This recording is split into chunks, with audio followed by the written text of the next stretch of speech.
Bonjour à tous, bienvenue sur la chaîne de Plancton Curieux. Donc il y a plusieurs semaines, plusieurs mois, on a parlé du projet Dash to Trade, on a suivi son listing, etc.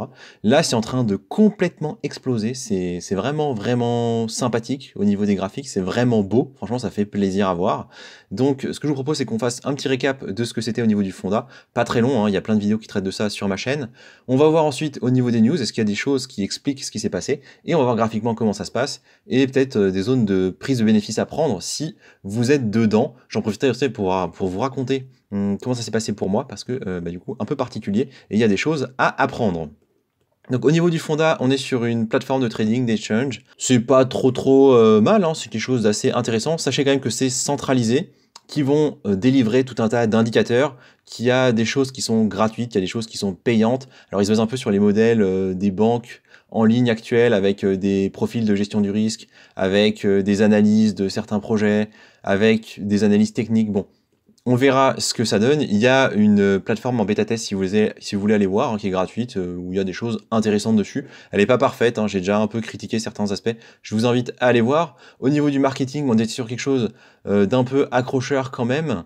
Ils ont, comme je l'avais dit, 8 développeurs. C'est développé sur du Python et du Next.js que je ne connais pas, basé sur Amazon Web Service, très bien.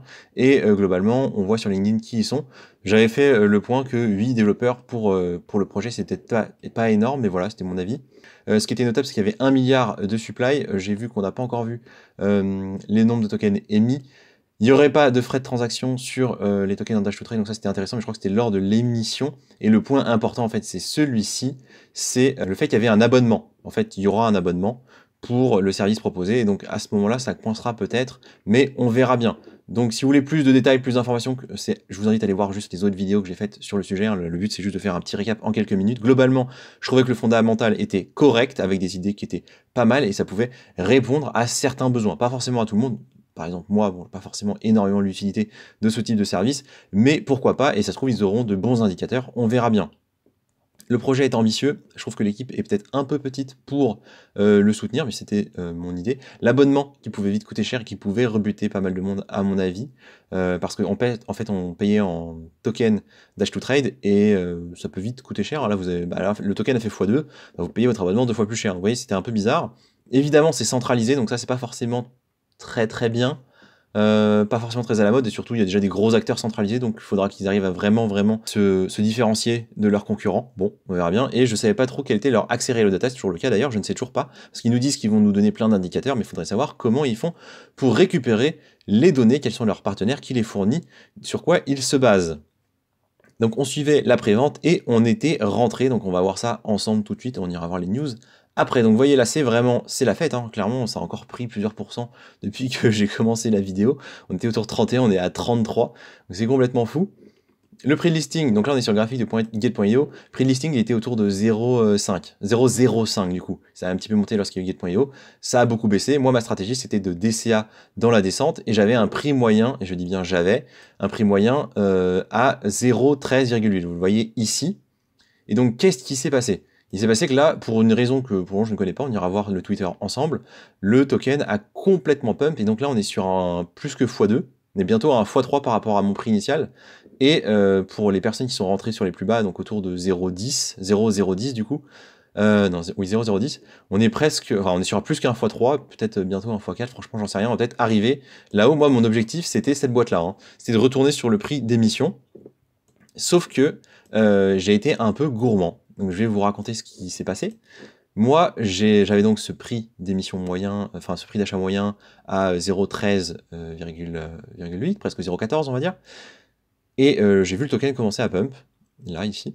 Je me suis dit, ok, il est déjà allé à... Donc il était... Non, c'était plus haut. Il était à 0,20 quasiment. Et donc je me suis dit, ça devait être dans cette zone-là, ouais. On est monté jusqu'à 0,20, peut-être même là. Je crois que c'était il y a 2 jours. Je me suis dit, ok, ça se trouve, il nous refait la même chose qu'il y a un mois. S'il le fait, pas de souci, je me mets un stop loss au-dessus de mon prix initial d'achat. Comme ça, je prends des profits. Et s'il redescend par exemple à 12, à 10, et ben je réinvestis tout dans l'espoir du coup toujours de viser cet objectif-là. Qu'est-ce que j'ai fait? J'ai mis un stop loss un peu trop élevé. Je l'ai mis à 17,6 pour être précis, donc ici. Et le prix a un petit peu monté. Il est redescendu juste chercher mon stop loss. Vraiment juste, vous voyez, il est descendu jusqu'à 17,4. Et donc, je me suis fait sortir intégralement. Donc, je suis déçu. Hein, on peut le dire, je suis déçu. Parce que là, comme vous le voyez, bah, je serais presque en x3 sur ma position d'ici. Bon, j'exagère un peu, mais je serai un énorme x2, x2,5. Donc oui, là, j'ai pris 20%. Donc je suis déçu. Mais voilà, faut quand même prendre ça avec des pincettes. Enfin, avoir un peu de recul. Oui, c'est décevant. Enfin, franchement, je vous le dis, hein, quand je regarde le prix... ouais, je suis un peu déçu là, franchement, ça fait un peu mal, mais je suis sorti en profit. Donc, c'est pas si grave. On va dire, il y a plein de gens qui sont entrés dans ce projet, qui sont pas en profit.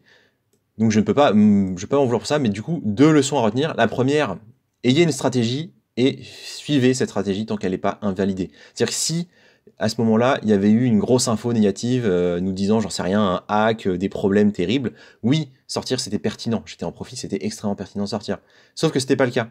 Moi, j'ai juste voulu sécuriser ma position et j'y suis allé un peu trop fort. En fait, j'aurais juste dû mettre un stop loss ici, autour des 14, 14,5. Et du coup, je serais sorti juste au-dessus et j'aurais pas eu de soucis. Et j'aurais profité de la hausse. Maintenant, j'aurais pas pu savoir, ça se trouve, il aurait pu redescendre. Bon. Et donc, la deuxième chose, c'est si vous n'avez pas suivi votre stratégie, mais que vous êtes quand même en profit, bon bah, peut-être pas se flageller trop. Franchement, c'est décevant. Et en fait, ce que j'aurais dû faire, c'est ce que je fais sur la stratégie de mon portefeuille. Hein. Ça, c'est pas un projet qui est dans mon portefeuille, mais dans la stratégie de mon portefeuille, du coup, vous voyez sur la chaîne aussi, c'est de sortir uniquement l'argent que j'avais investi. Comme ça, je serais toujours un peu investi dans le projet et j'aurais pu profiter de cette magnifique hausse. Pour un objectif de transparence, parce que c'est quand même ce que je prône sur cette chaîne, je vous dis ce qui s'est passé exactement pour moi. Et donc, non, je ne profite pas de cette magnifique hausse, malheureusement, alors qu'elle est vraiment belle. Si vous êtes dedans, si vous avez acheté en dessous, franchement, bravo déjà, parce que je pense que c'est pas beaucoup de monde. Et deuxièmement, envisagez peut-être de votre côté de prendre des profits, parce qu'on est déjà sur un x3 depuis les plus bas, sur un plus que x2, en tout cas moi depuis les prix que je surveillais et qu'on a côtoyé pendant longtemps. Il n'y a pas vraiment de raison de penser que ça aille s'arrêter tout de suite, mais non plus de raison que ça continue. Donc, vu qu'on est dans un espèce de statu quo, faites attention. Oui, il va peut-être y avoir une hype dessus, et peut-être que ça va aller très haut, ou peut-être pas. Donc peut-être commencer à prendre des profits, ou au moins mettre des stop-loss, regarder sur les principales résistances. Moi, c'est ce que je vous dirais. Ce qui me fait dire ça, alors oui, évidemment, le RSI est complètement déjanté, hein, et on a dépassé les 70, mais on est en daily, donc c'est pas forcément le plus parlant. Attention par contre, c'est au niveau des volumes. Donc là, les volumes en daily, vous voyez ici, on n'a pas forcément des volumes très impressionnants. C'est-à-dire que la hausse qu'on a là sur, par exemple, aujourd'hui, sur hier, c'est des hausses qui correspondent à ce qu'on a vu les derniers jours, d'accord? Même ici, quand on a fait cette hausse fin janvier et on allait finalement que jusqu'à 16 ou jusqu'à 21, les volumes n'étaient pas si élevés que ça, d'accord? Donc attention, les volumes ne sont pas si fous que ça peut retomber. Donc si vous êtes en profit, eh c'est peut-être le moment de commencer à justement récupérer une partie de ce que vous avez investi. Pas tout, hein, profitez, hein, ça se trouve ça va aller, ça se trouve ça va suivre ma stratégie, ça va aller jusque là, et ce serait génial, mais attention quand même. Donc juste niveau graphique, hein, vous voyez quand même qu'on a un très très beau W, hein. C'est vrai que je ne l'avais pas observé avant, un très beau W ici, donc effectivement peut-être que ça va suivre la théorie de ce genre de figure et que ça va aller plus haut. J'en sais rien, j'arrête de spéculer là-dessus. Si vous êtes dedans, bravo. Si vous n'y êtes pas, voilà. En tout cas, vous avez, moi, mon histoire. Ce que je vous propose, c'est qu'on aille voir juste sur leur Twitter s'il y a des choses intéressantes. Et donc, il me semble, voilà, ça. Ils ont listé, mais ça, on a eu l'info il y a 26 minutes, hein, et la hausse, elle a commencé bien avant ça. Ils ont du coup annoncé qu'ils étaient listés sur d'autres échangeurs, notamment HitBTC, que franchement, je ne connais pas. Donc, je pense que ce ne sont pas des gros échangeurs, mais peut-être que ça contribue. Peut-être ou peut-être pas, franchement, j'en sais rien. Ils donnent des infos de temps en temps sur leur Twitter qui sont intéressantes, hein, des infos, je veux dire, macro, hein, pas forcément sur leur projet à eux. Donc ça, c'est cool. Et le point notable, c'est ça, en fait. C'est que dans 41 jours, il y aura la bêta complète de leur plateforme. Dans 41 jours, c'est dans 1 mois et demi. Donc, est-ce qu'il y a vraiment lieu de faire une hausse pareille à cause de cette info? Je ne crois pas. Surtout que cette info-là, en fait, on l'a depuis longtemps, hein. Je crois que ça fait déjà 1 ou 2 mois qu'ils nous envoient ce genre d'infos. Donc si vous savez pourquoi ce token a pump, ça m'intéresse quand même de savoir. En tout cas, pour ma part, je suis sorti, malheureusement. Et au vu de la courbe, je pense que je rentrerai pas à nouveau dans le projet. Pour une raison toute simple, c'est que les autres ICO qu'on a pu observer, une fois elles ont fait cette belle hausse numéro 2, elles sont redescendues. Donc moi, honnêtement, je m'attends à ce que ça redescende, hein, je vous le dis. Alors je me trompe peut-être, hein, mais je m'attends à ce que ça redescende sur les prix planchers, hein, autour de 0,010, hein, tout simplement. mais rien ne garantit que ça repartira après. Donc à titre personnel, je pense me tourner vers d'autres projets à l'avenir. Ce sera sûrement ma dernière vidéo sur Dash to Trade. Rien ne le garantit, mais je pense effectivement ne plus trop m'en intéresser à l'avenir, à moins que vraiment il fasse des choses exceptionnelles et que ça mérite vraiment toute l'attention en termes d'investissement. Donc voilà, tout ce que je voulais dire sur Dash to Trade. Si vous êtes toujours dedans, bravo. Et pour les autres, bah écoutez, je pense que c'est trop tard. Merci de m'avoir écouté et je vous dis à la prochaine.